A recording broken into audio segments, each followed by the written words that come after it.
Magandang hapon po mga kapits. Tayo ay mag-apply ng filter sa visualize ng 3D natin.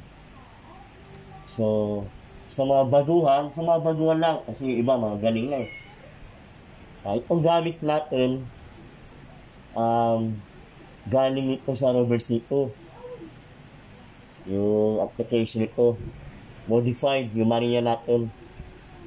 So, gagawin natin, ito yung result doon sa isang site na foreigner. So, gagawin natin ngayon, naptayan natin ng interpolate. Panoorin nyo, no? Yan, interpolate. Yan. Punta ka dito sa interpolation. Ito. Panoorin mo yung browser ko. Yan, ilagay mo dito. Okay mo siya.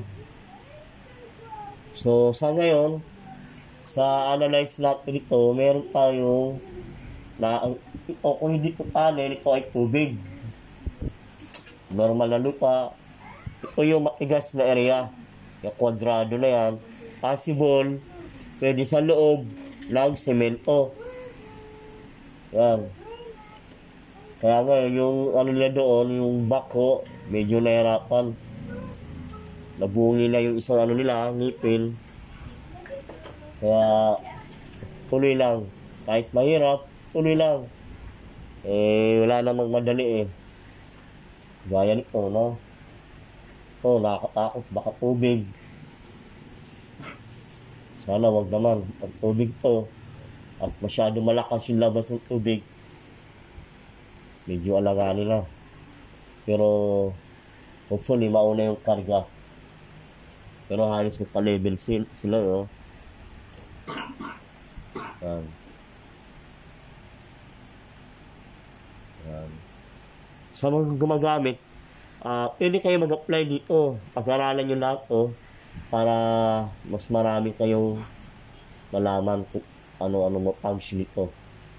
Yan, oh. Babasahin mo naman yan, oh. Yan. Yan, sa mga baguhan, ito, pag yung area nyo ay pag ito yung lumabas, pwedeng may tunnel siya kasi diretso. Pero kung binigla lang gumano, tubig yan. Pero pag ganito, pwedeng tunnel po yan. Or source ng tubig. Ito naman yung prospect area. So, itong ang tawag dito, top view, no? Yan. Kukunin natin ngayon ng signal ng Maria. Ang Maria kasi, halimbawa, nabili mo, no? May mga signal na, ano, magkaiba rin. Kaya iba. Kasi yung gamit ko, palagi 700 o 600 to 700. Baka yung ano mo, yung normal signal na ano mo, sensor, na belong sa 600 o 700. Normal scan mo, halimbawa. Ngayon, pag nag-800 yan, possible, prospect area mo yun. Ganun po. Kasi iba-iba yung dumarap ng piyesta. Minsan, mataas yung ano niya, yung timer. So, pero, i-remind ko naman, pag nakabili dito sa opisina, kaya kung pagbibili kayo, yung may mga permit, no? May permit tayo sa opisina, dito sa Eastwood, Alban Rizal, sa Luzon. Sa Mindanao naman, dito naman sa Villa Vista, malapit sa munisipyo.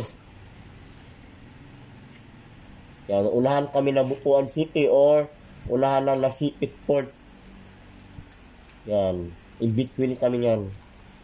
So, ganun po. Yan. O, prospect area natin. So, ilan ba yung reading niya? I-zoom natin, no, mga kapits. Yan, pag ganito, prospect area na natin yan. Ngayon, sabihin natin, dumidiretso lang kayo, may tinamakan ng semento, continuous lang, diretso lang po tayo. Yan, diretso lang. Ako sa lalim naman niya, sa standard unknown, sabihin natin, mga 3 meters, 2 meters, mga ganun. Pero sa neutral, pupalo siya ng 17. Pero siguro ko naman, hindi nakaabot ng gano'ng kalalim pa yan. Yan. So, ganun po. Yan. So, sa mga baguhan lang po, no? Yan, ganyan po pag-apply na interpolate. Yan. Ganyan po pag-apply niyan. So, pwede ka mag-ano dito. Yan. Ang papadala nyo sa akin yan, o papareading nyo, yan. Pwede kayo pumunta dyan dito. Yung parang may magnifying glass.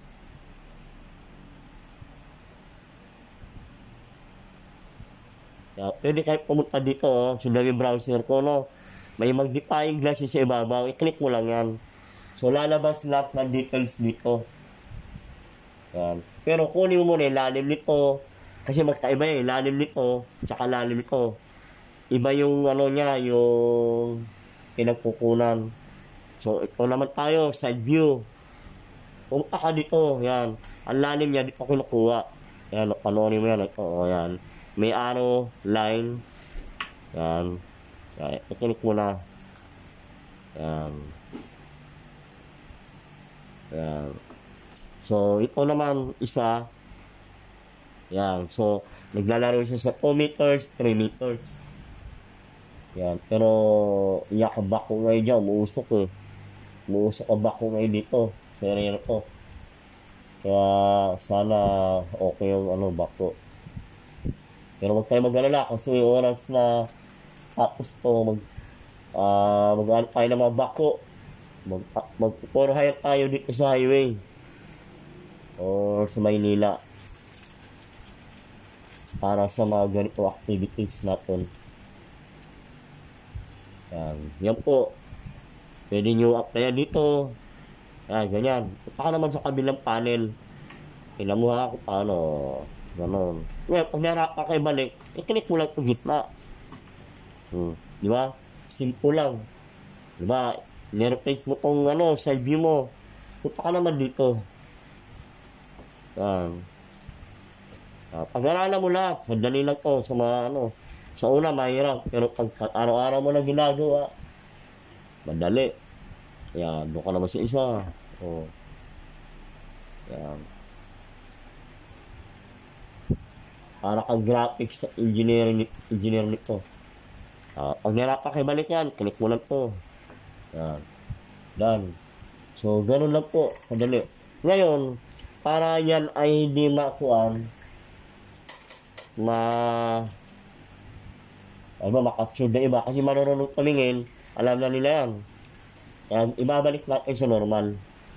Para di niya makapture yung buong detalye. Yan. So, medyo, hindi pa filter yan. So, medyo alanganin ka dito kung itsura.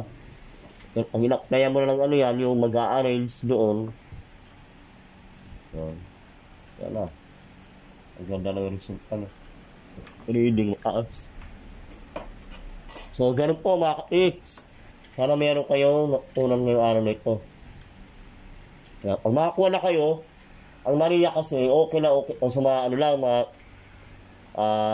yung ground niya, naka-level lang, pantay lang siya. Pero pag lupa mo nakagano, naka-terrain, o naka-slope, tapos umuulan-ulan, nakakatakot, mag-distract.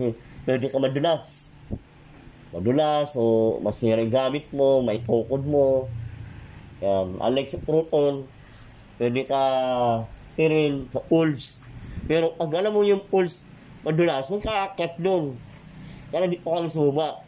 Abot na yan, maabot naman na yan. Hindi mo na kailangan pumunta pa doon. Yun nga purpose ng Proton Elect LV16, LV8, LV4, LV2, or RV1, M5, M4. Yun ang purpose nun. Kahit malayo, kaya mo siya gamitin. Kaya isip nyo siya.